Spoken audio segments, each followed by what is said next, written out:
Audio Jungle.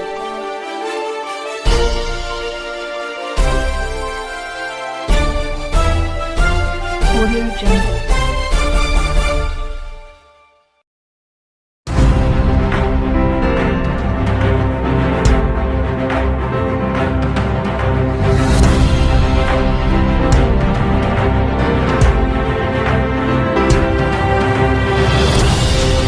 నమస్కారం అండి.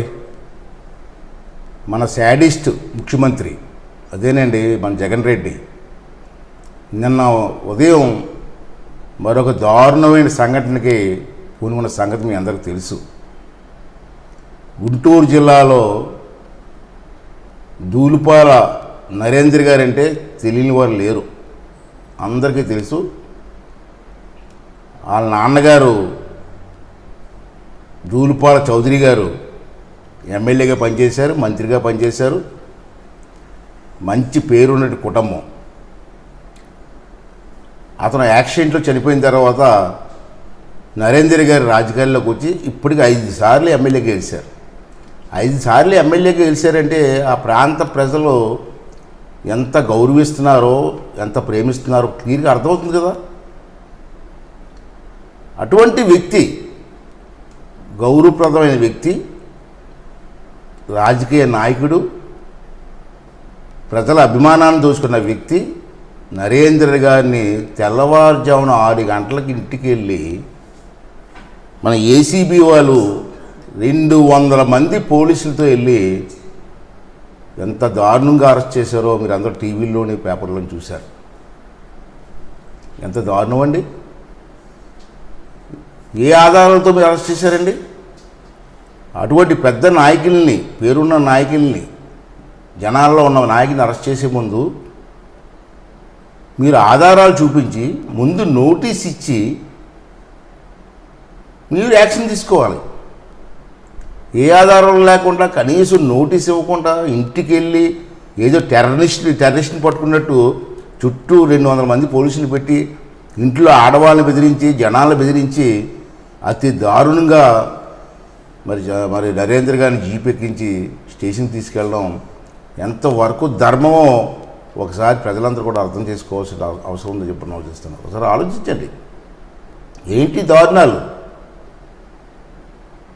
ఏంటి శాడిస్ట్ ముఖ్యమంత్రి చేస్తున్న కార్యక్రమాలు, కక్ష సాధింపు చర్యలు. ఇవాళ రాష్ట్రంలో కరోనాతో ఎంతోమంది చచ్చిపోతూ ఉంటే హాస్పిటల్లో టెస్టులు లేవు, టెస్టింగ్ కిట్లు లేవు, హాస్పిటల్కి వెళ్తే పడుకోవడానికి మంచాలు లేవు, చూసే నాదులు లేడు. ఇటువంటి దౌర్భాగ్య పరిస్థితి ఉంటే రాష్ట్రంలో దాని గురించి పట్టించుకోకుండా ఆ ప్యాలెస్లో కూర్చొని ఈ కక్ష సాధింపు చర్యలు, ఎవరైతే అతను చేసిన అన్యాయాల గురించి గట్టిగా మాట్లాడుతున్నారో వాళ్ళందరినీ ఒకరిని కూడా కేసులు పెట్టి లోపల చేయాలనేటువంటి ఈ శాడిస్ట్ ముఖ్యమంత్రి గారికి బుద్ధి చెప్పవలసిన అవసరం ఉందా లేదా అన్నది ప్రజలు ఆలోచించుకోవాలి. ఇంకా ఎంత దారుణం అండి. ఆ మధ్యకాలంలో అచ్చెన్నాయుడు గారిని అరెస్ట్ చేశారు.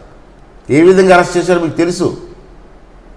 ఏ తప్పు లేకపోయినా అరెస్ట్ చేసి జైల్లో పెట్టారు.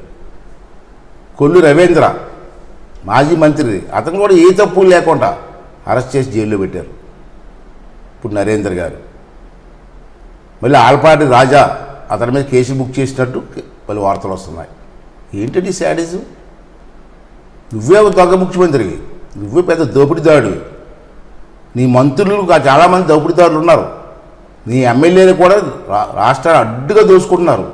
వాళ్ళ మీదకి యాక్షన్ తీసుకోవా నువ్వు? ఇంత దారుణమయ్యా.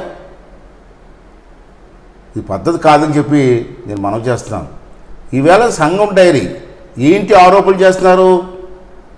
సంఘం డైరీని కంపెనీ యాక్ట్లోకి మార్చారు, అది తప్పు అని మాట్లాడుతున్నారు.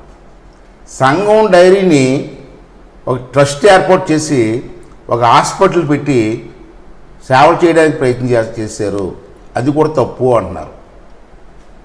ఓకే, తప్పు అని అనుకుందాం. మరి ఈ రాష్ట్రంలోని పక్క రాష్ట్రంలో తెలంగాణలోని నల్గొండ జిల్లాలో కూడా కంపెనీ యాక్ట్లోకి వచ్చినటువంటి డైరీ ఉంది.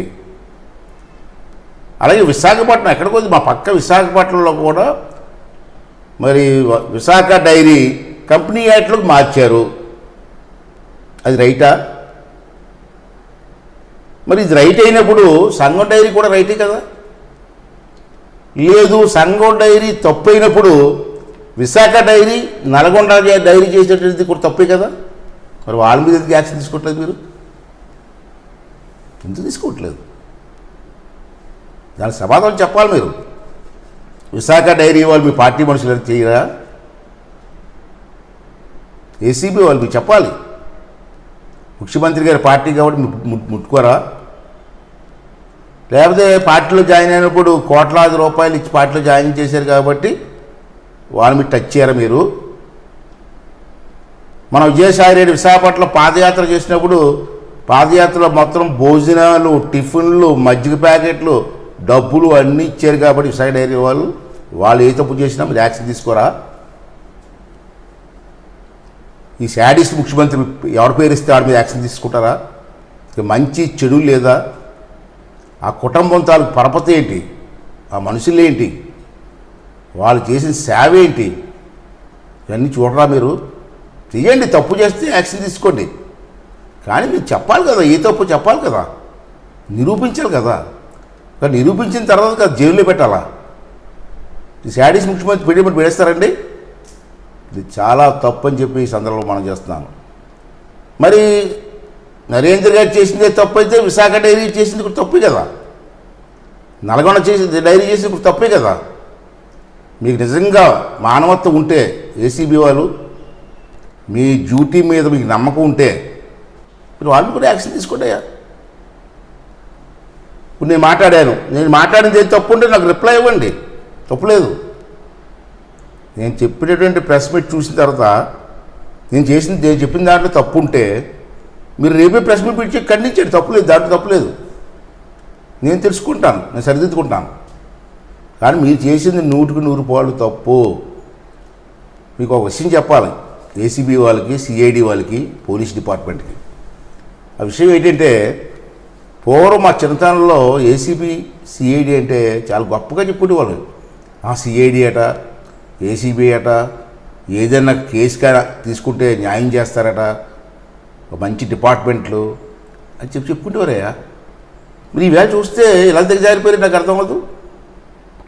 మీది అటానమస్ బాడీ మీది. అంత పర్వతం ఉన్నటువంటి డిపార్ట్మెంట్ని ఆ దొంగ జగన్ రెడ్డి జేబుల్లోకి దూరిపోతున్నారంటే మీకు అర్థం అవ్వదు.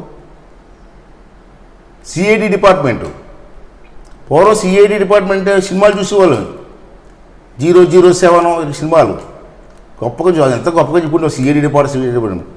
మీరు కూడా అలా తయారయ్యారా? రాజకీయ నాయకులు ఏం చెప్తే చేస్తారా? ఇది అటానమస్ బాడీ, మీరు ఇండివిజువల్గా ఎంక్వైరీ చేయవచ్చు.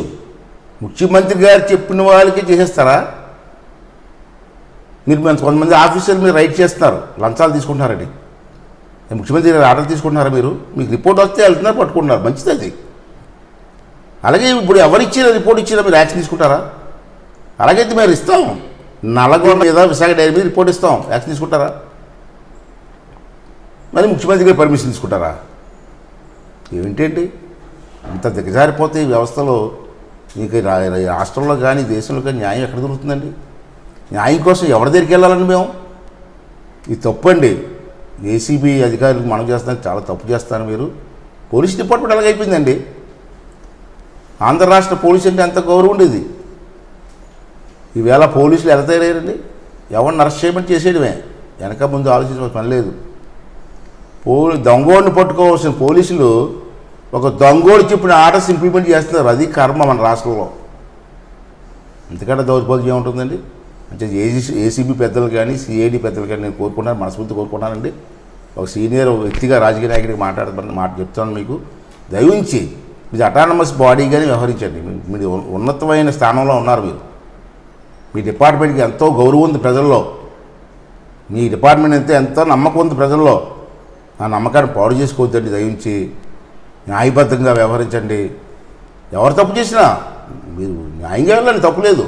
కానీ రాజకీయ నాయకులు ఒత్తిడి వల్ల ఈ శాడిస్ట్ ముఖ్యమంత్రి ఇటు తొగ్గులకు ఇప్పుడు ఏ నిర్ణయం తీసుకుంటే నీకు తెలియదు. ఎంతసేపు హింస, శాడిస్ట్ కదా. ఆనందం ఎవరికైనా జైల్లో పెడితే ఇంట్లో కూర్చొని ప్యాలెస్లో కూర్చొని నవ్వుకుంటాడు, అద్దంలో చూసుకుని నవ్వుకుంటుంటాడు. శాడిస్ట్ కదా. అటువంటి శాడిస్ట్ చెప్పిన మాటలు విని మీరు ఈ విధంగా వెళ్ళడం మంచిది కదండి. తొగ్గులకి నిర్ణయాలు. అంచేత మీకు పరపతి ఉంది, మీకు డిపార్ట్మెంట్ ఉంది, ఇది అటానమస్ బాడీ. ఆ గౌరవాన్ని నిలబెట్టాలని చెప్పి ఏసీబీ అధికారులని, అదేవిధంగా సిఐడి అధికారులు